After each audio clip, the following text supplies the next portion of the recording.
Bienvenidos Masa Crítica en Iquique Televisión, en este programa muy especial porque vamos a hablar de un libro que ya se los vamos a presentar, el Anuario de Tarapacá 2014, que acaba de lanzar el Centro de Investigación en Políticas Públicas de Tarapacá, CIPTAR, y hemos invitado precisamente a algunos actores relevantes, tanto de ese centro como del tema de regionalización y descentralización en nuestro país. Vamos a partir en nuestra presentación con don Heinrich von Baer, ¿cierto?, quien es presidente del Consejo Nacional para la Regionalización y Descentralización con AREDE, ¿cierto? Y además de la Fundación Chile Descentralizado. Don Heinrich, bienvenido a nuestro programa. Muchas gracias por la invitación, felicitaciones por este canal regional y por este muy elocuente título, Masa Crítica. Bueno, vamos a tener ocasión, ¿cierto?, de conversar largo con don Heinrich. Vamos a presentar también a Mirtis Arraiz de Sousa, ¿cierto?, quien también es del equipo de CIPTAR y directora de este anuario. Mirtis, bienvenida también por primera vez a nuestro programa. Mucho gusto estar aquí contigo y muchas gracias por estar acá. Y don Patricio Vergara, ¿cierto?, que es hombre de la casa, ya lo hemos invitado muchas veces, hemos conversado sobre muchos temas, también analizamos, ¿cierto?, la contingencia política en su momento. Así que, Patricio, bienvenido también a este programa. Muchas gracias, Reinaldo, por la invitación. Y por supuesto, darle la bienvenida también a Cristian Zamorano, ¿cierto?, nuestro analista, doctor en Ciencias Políticas, académico de la Universidad de Antofagasta, ¿cierto?, quien está con nosotros aquí en este programa también y nos ayuda a desmenuzar un poco lo que ocurre en nuestra región en materia política. Vamos de inmediato a conversar sobre esta iniciativa, a ver si partimos por el gestor, Patricio, de qué se trata este anuario y a ver si podemos circunscribir hablar de regionalización, porque el tema da para mucho y tenemos, como siempre en televisión, los minutos son escasos. Sí. Bueno, básicamente este es un gran esfuerzo del gobierno regional de Tarapacá. Este es un proyecto financiado por el Consejo Regional.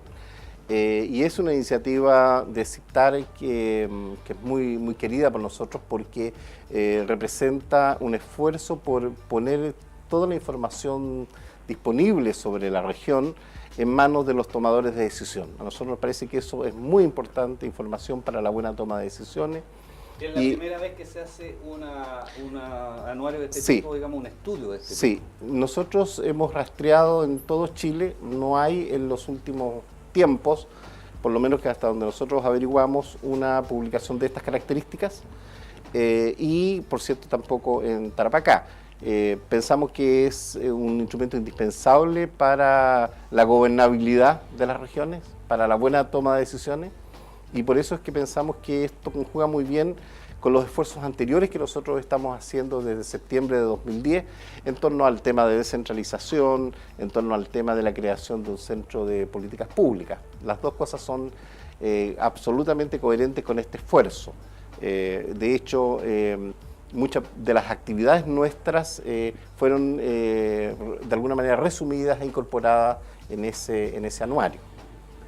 Usted conoce bien la realidad de las regiones, ¿cierto? Viene trabajando este tema desde hace mucho tiempo y destacaba, digamos, ¿cierto?, en la presentación de este anuario el hecho de que esta es una iniciativa, tal como señalaba Patricio, inédita prácticamente en nuestro país, y también que un centro de investigación en políticas públicas tampoco existen en el resto del país. ¿Cómo es esto, digamos? ¿Por qué ese, no sé si desinterés, desmotivación, falta de cierto entusiasmo por estos temas? ¿Cómo lo haría un análisis usted de lo que pasa en nuestro país? Falta de masa crítica, por eso que yo decía que los felicito por este programa. Falta de liderazgo, de visión de largo plazo, de poder convocarnos desde las regiones, de pensar y construir nuestro futuro de las regiones en base a proyectos e iniciativas comunes en torno a los cuales todos los actores del desarrollo regional podamos converger, podamos aportar, podamos criticar. Para ser claro, no es el único centro de estudios regionales o centro de pensamiento estratégico regional, hay varios otros, pero todos los otros. Nosotros quisiéramos que en Chile, en cada región, hubiera a lo menos uno y muy bueno. Pero los otros se han creado al alero de las universidades, hay varias, la mayor parte de las universidades regionales en esto todavía están al debe, porque esto supone una convergencia interdisciplinaria sin tener dependencia de ninguna facultad o carrera en particular, pero lo único que se ha creado al amparo y por la iniciativa plural y convergente y transversal de un consejo regional y de un gobierno regional, sin deberse ni ahora ni nunca entender como un centro de estudios al servicio de las tareas contingentes y de los intereses contingentes de un gobierno regional, el único en Chile en esa naturaleza, y uno de los que en poco tiempo, de lo que lleva solo un poco más de 2 años, ya está trascendiendo a nivel nacional al punto que estamos desde todas las regiones poniendo la atención en cuáles son las claves que explican la importancia y el éxito del CIPTAR, de los cuales, bueno, la decisión Tarapacá, región piloto en descentralización, que fue notable y sigue siéndolo, ojalá que perseveren en ello. Luego los diálogos territoriales, los foros con ocasión de las elecciones municipales y regionales de este año, y ahora este magnífico regalo que la región se está haciendo a sí misma para, a partir de su memoria, de sus datos, de sus tendencias, tradiciones y realidades, poder construir futuro compartido, es algo que nos produce mucha admiración, sana envidia y la invitación a esta experiencia con las debidas adecuaciones, ponerla a disposición para que se pueda replicar y extender a otras regiones de Chile. Mirtis, tú señalabas que una de las cosas difíciles había sido precisamente recabar información, ¿cierto? Y contabas incluso una anécdota que tuviste que no te daban ni permiso para tomar fotografías, digamos, de algunos sitios públicos. ¿Cómo fue esa experiencia, digamos, ese parto de los montes, como dicen, de sacar este anuario? Mira, nosotros salimos buscando en la internet y con las personas e instituciones que tenían información, que veíamos en las webs, pero nosotros tuvimos que tratar la información y muchas veces no estaban correctas y teníamos que ir a la fuente misma, y la fuente misma muchas veces no estaba, se negaba, decía que no, decía que tenía que mandar un oficio, bla, bla, bla, bla, bla, bla, bla. Y cuanto a las fotos, nosotros engañamos, porque, por ejemplo, en el hospital necesitábamos de fotos de salud, entonces teníamos que ir al hospital, a la universidad, y otras partes que decían, nos preguntaban, ¿qué vas a hacer? Y yo decía, voy a conocer el hospital. Así, tiene un brasileño ahí, entonces puede entrar. Entonces yo sacaba las fotos que tenía que sacar y después salía. En la universidad lo mismo. Entré en la clase, hay una foto ahí que tú vas a ver, que está muy oscura, que yo entré en la clase, y yo entré ahí calladita y saqué una foto y salí y todos me miraban y no sabían. Entonces no fue tan fácil. Y no fue tan fácil igual la parte de tener una metodología de corrección, de los datos están correctos, porque la gente que veía decía, está bien, miraba por encima, pero nosotros íbamos al dato, a la fuente, al año, al dato mismo, y muchas veces estaba errado, y la gente no se importaba con eso.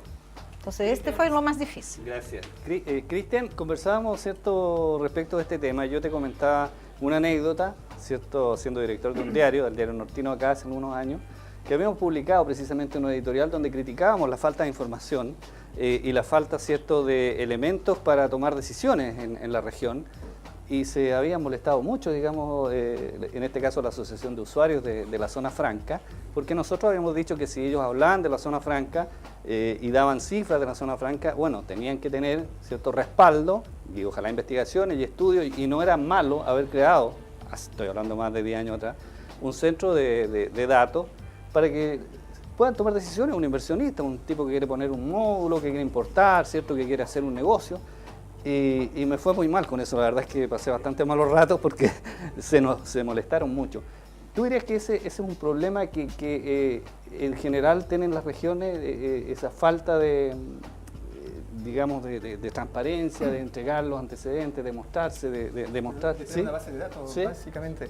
Bueno, yo mi tema de tesis doctoral, que escribí en 2005, era, en gran parte trataba de Chile como un país centralista y soberanista.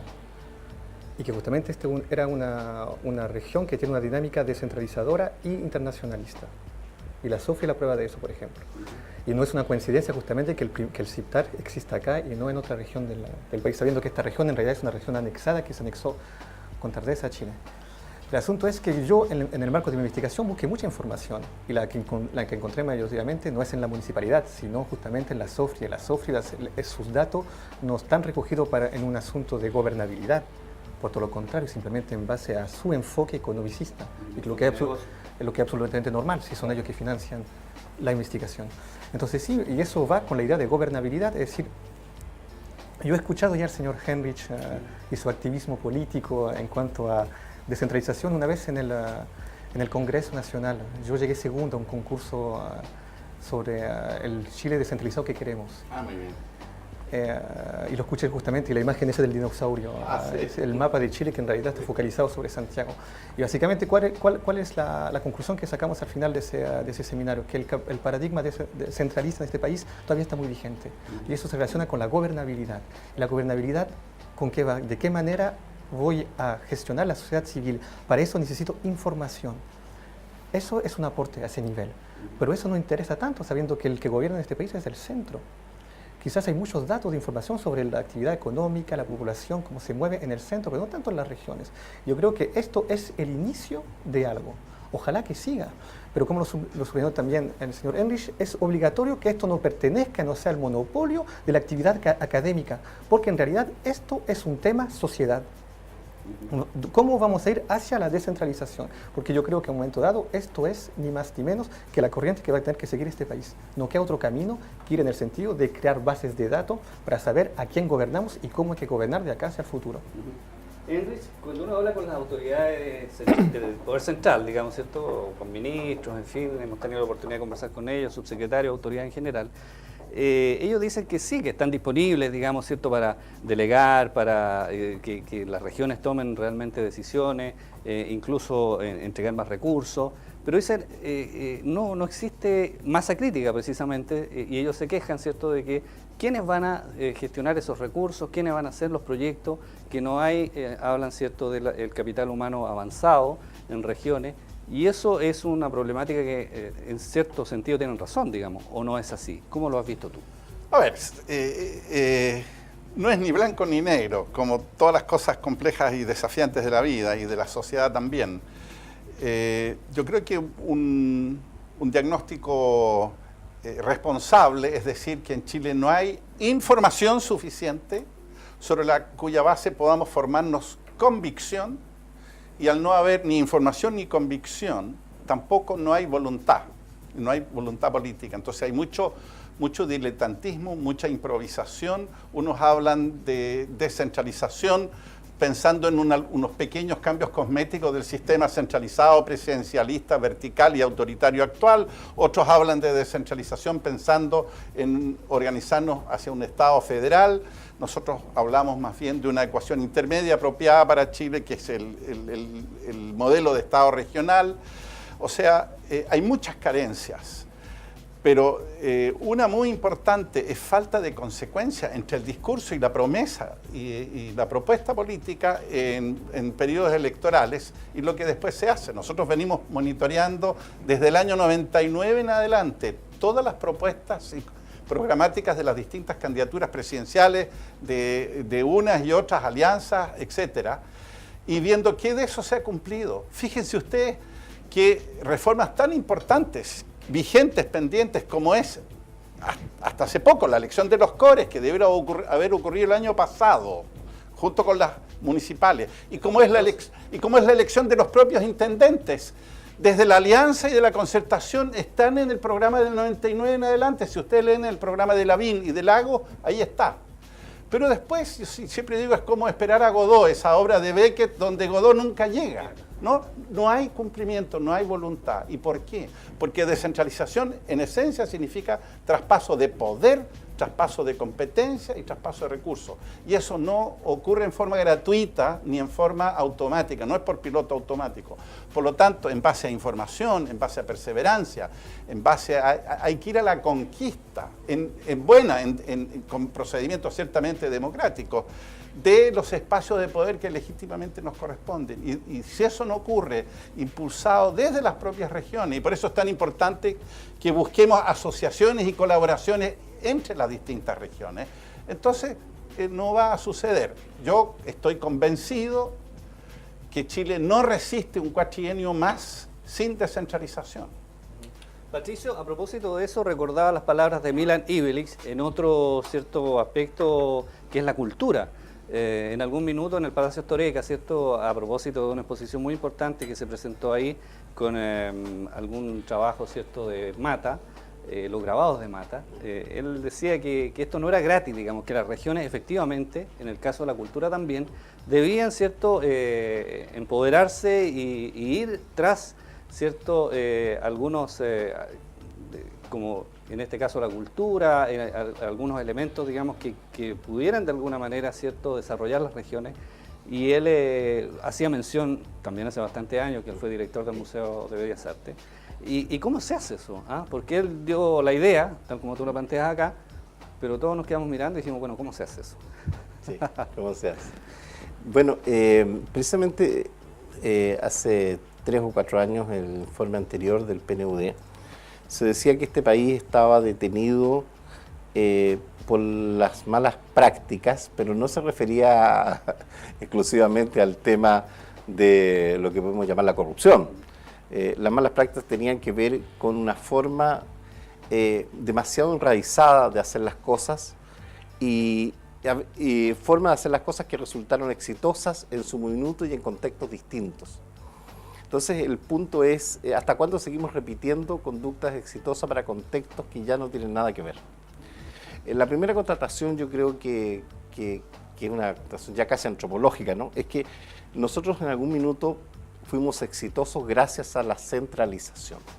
Eso es lo que nos vendieron con la idea del Estado en forma, de portales, ¿no es cierto?, con la idea de 4 gloriosos, ¿no es cierto?, decenios en su minuto de conservadores y liberales, en fin, pero que llegado un determinado minuto de organización de la sociedad, en un minuto en que todo es globalizado, que tenemos comercio con todo el mundo, un contexto completamente distinto también de lo que tiene que ver con los niveles de toma de decisiones de la población, ¿no?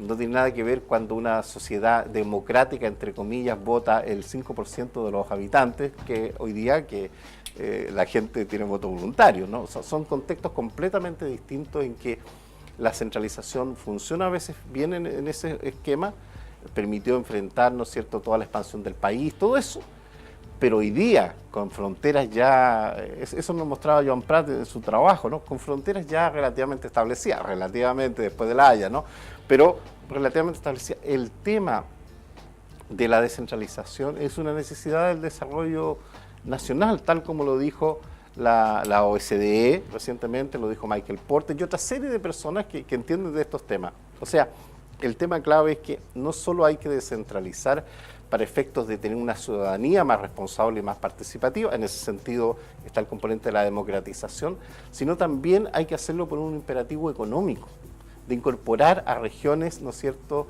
que hoy día están un poco rezagadas en este tren del desarrollo, a este proceso.